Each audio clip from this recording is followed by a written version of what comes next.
I'm Mrs. Natalie Watson, age 29, residing in a cozy apartment with my husband. Our 3-year marriage has generally been harmonious, though lately discontent has crept into my heart. It's not solely directed at my husband but also extends to his parents. The bond between my husband and his parents is strong, evidenced by our weekly visits to their home. Initially, I admired his filial devotion. However, during these visits, a recurring theme emerges: my in-laws' persistent inquiry. Natalie, when will you leave your job? A woman's place is in the home. Over time, my aversion to visiting their home deepened. I find fulfillment in my current job and wish to continue working for as long as possible, a sentiment I expressed to my husband even before we tied the knot. Yet when his parents berate me, my husband remains indifferent, avoiding eye contact as if the matter is inconsequential to him. The thought of going to my in-laws' place fills me with dread, prompting me to sometimes suggest to my husband, "Why did you go alone?" Yet he insists, "My parents want to see you too," forcing me into accompanying him. Eventually, I surrendered to his persistence, resigning myself to the routine. Expressing my sentiments directly to his parents seemed daunting, fearing it might wound my husband's sentiments. Hence I found myself unable to articulate these thoughts to them, for fear of causing any distress to him. Instead, I resorted to smiling and deflecting their remarks whenever they arose. Though my husband's apathy troubled me, the inquiries from his parents about our childlessness irked me the most. While I cherish the idea of parenthood and the joy children bring, conceiving isn't a matter one can simply will into existence. It's a delicate process, not subject to mere desire. Initially, the notion of having a child solely to appease his parents baffled me. Frankly, I yearned for them to respect my boundaries and cease their incessant prodding. I confided in my husband about my feelings regarding this matter. His response was dismissive, assuring me, "Don't fret, you're just overthinking it," yet took no action. As my vexation mounted, fueled by both my husband's lack of support and my solitary struggle, a breaking point emerged when my mother-in-law uttered words that cut deep. With a callousness I couldn't fathom, she questioned, "Are you unable to conceive, given that you've yet to bear a child?" Adding to the distress, my father-in-law regarded me with suspicion, accusing, "Did you conceal your infertility and marry our son?" The accusation was a final straw. While I had endured their scrutiny with a smile, until then, I found my tolerance wearing thin. Confronting them, I declared, "I'm willing to pursue infertility treatment. In return, can you refrain from revisiting this topic?" Surprised by my own assertiveness, I realized the weight of my pent-up frustration. Unexpectedly, my previously silent husband interjected, his voice resolute. "I don't believe fertility treatments are necessary. We're still young, and there's no rush to start a family. Besides, such treatments entail financial strain. I value our time together as a couple," he affirmed to his parents. At that moment, I interpreted my husband's words to align with my own desires, convincing myself that his consideration was genuine. One weekday, I took a day off from work and made my way to the gynecologist's office. Although the pressure from my in-laws about starting a family had lessened, I wanted certainty about my fertility status. Initially, I contemplated discussing the matter with my husband. However, his mood soared whenever the topic of infertility treatments arose, prompting me to handle the examination alone. The appointment concluded sooner than anticipated, and I secured a follow-up appointment for the results a week later. As I exited the office, my gaze met that of a pregnant woman seated in the waiting room. Familiar face halted me in my tracks. Sensing my recognition, she approached me. "Are you Natalie?" she inquired. Confirming our identities, we exchanged nods, realizing we were former classmates from elementary and middle school. Clara's swollen belly indicated she was nearing her due date. Having just completed her routine checkup, I'd offered to accompany her home. To my surprise, Clara lived in close proximity to my own residence. What astonished me even more was discovering that her husband and mine were colleagues at the same company. As we caught up on our lives and reminisced about our school days, my attention naturally gravitated towards Claire's pronounced belly. Sensing my curiosity, she extended an invitation. "Would you like to feel?" Hesitant, I inquired, "Is that all right?" With a warm smile, she reassured, "Of course." Gently, I placed my hand on Claire's abdomen. In my recollection, Claire boasted a slender figure with a trim waist, but now her body had blossomed with the presence of new life. A sense of awe washed over me as I realized there truly was a baby growing within her.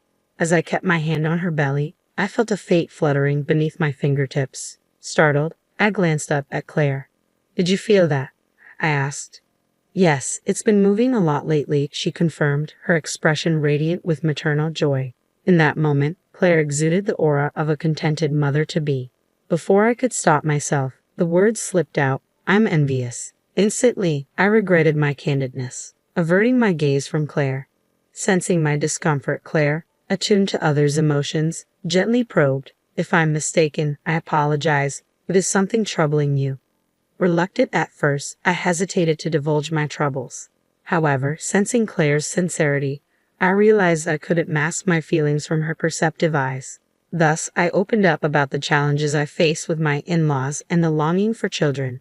Once I began sharing, the floodgates opened, and I poured out everything, even detailing the fertility tests I underwent earlier that day at the clinic. As I poured out my thoughts to Claire, a strange sense of relief mingled with lingering anxiety. Despite initial reservations, I found solace in confiding in her, perhaps driven by an urgent need to unburden myself after years of pent-up frustrations. Throughout my narrative, Claire simply nodded, offering a quiet, attentive presence. Upon concluding my tale, Claire remarked, You've shouldered this burden for so long. Your endurance is remarkable. If it were me, I might have severed ties with my in-laws. Reflecting on her words, I admitted, I hadn't realized the extent of my stress until now. Sharing with you has brought some relief, Claire, and knowing my husband supports me is a small comfort. Despite my attempt at levity, Claire's demeanor remained somber. I was taken aback by Claire's expression, unsure of the reason behind her solemn demeanor. Calling out her name, I urged her to share her thoughts. With evident reluctance, she finally spoke, her words laced with hesitation. It's regarding your husband. Perhaps, for now, it's best not to disclose the details of the test, she murmured. Confusion clouded my thoughts as I blinked in disbelief at Claire's unexpected caution. I pressed her for an explanation, prompting her to reveal something utterly astonishing.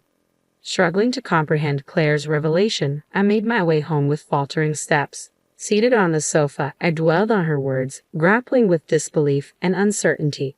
While part of me resisted accepting the truth, Claire's sincerity left little room for doubt. Moreover, recent doubts about my husband's behavior intensified my turmoil. If Claire's claim held any truth, I could have fathomed forgiving him. Determined to uncover the truth, I seized the opportunity during a visit to my in-laws. Amidst tea and snacks, my mother-in-law broached the familiar topic of my job. Unlike before, this time, my response harbored a newfound resolve. I suppose I'll consider quitting when we have a child, I responded.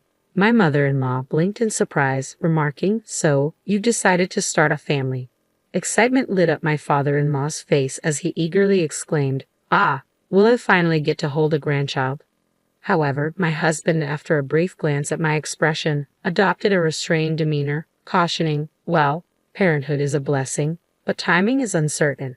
As anticipated, my husband's reaction followed the script I had predicted.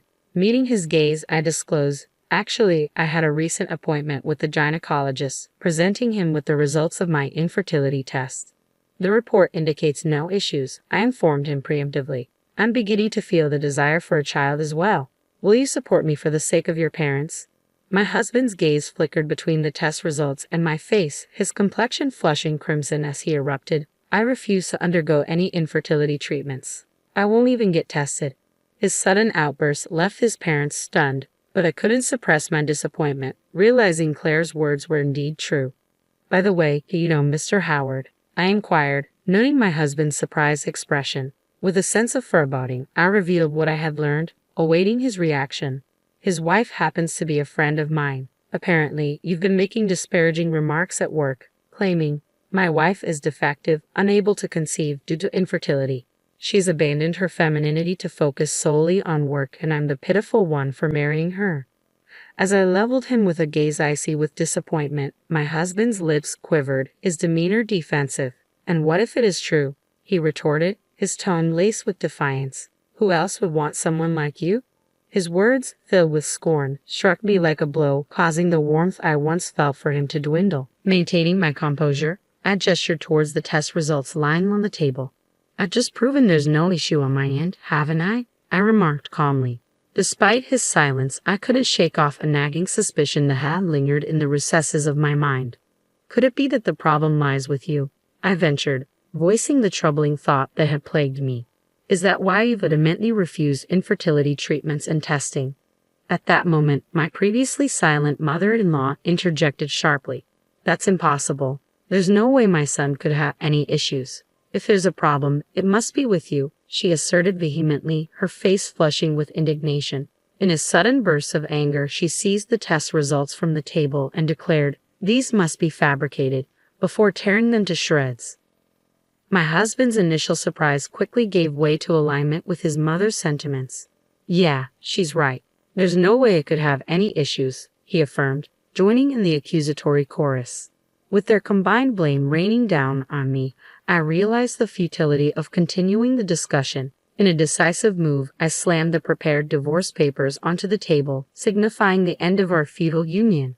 "Then please proceed with the divorce, and perhaps you'll find a far superior wife than myself," I declared calmly, my resolve unwavering. In response, my husband retorted, "Yeah, that's right. I'll find someone much better than you," his words dripping with anger as they hastily filled out the divorce papers. Surprisingly, his parents offered no objection to his decision. As I watched dispassionately while the divorce papers were completed, a sense of liberation washed over me, realizing I was severing ties with the trio before me. Once the last signature was affixed, I swiftly snatched the papers, bidding a curt goodbye before swiftly departing from my in-laws' home. Though I thought I heard a voice calling after me, it was likely just my imagination.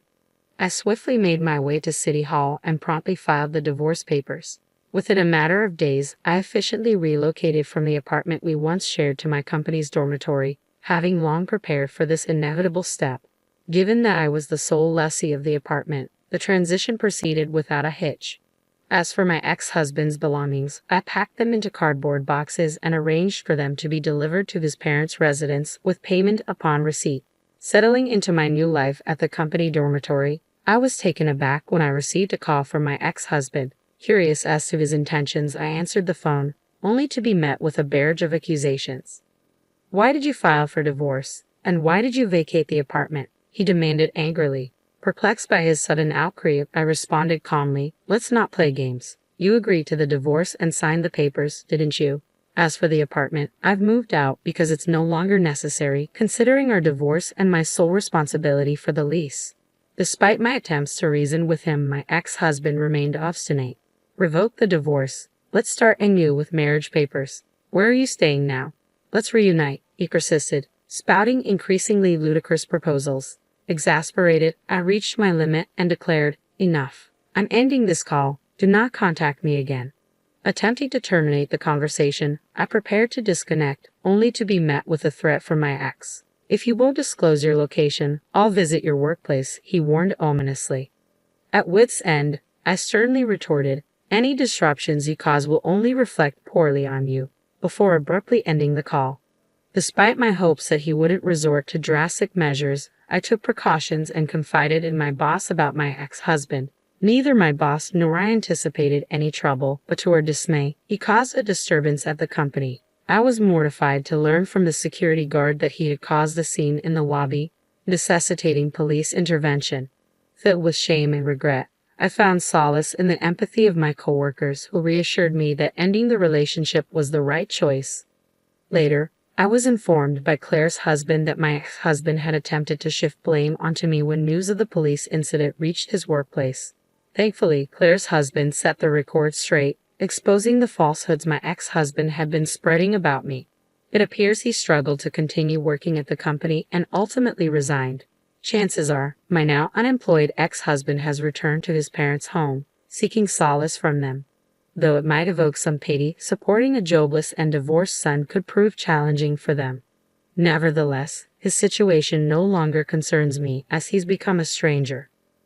Since then, I've enjoyed a life free from unnecessary stress, dedicating my days to work. With more time and resources at my disposal, I occasionally visit Claire to check on her and make plans to spoil her baby. She often finds my gestures amusing, shaking her head at my antics. As for remarriage, it's not something I can consider at the moment. However, I hold on to the hope that one day I'll have the opportunity to build a happy family of my own.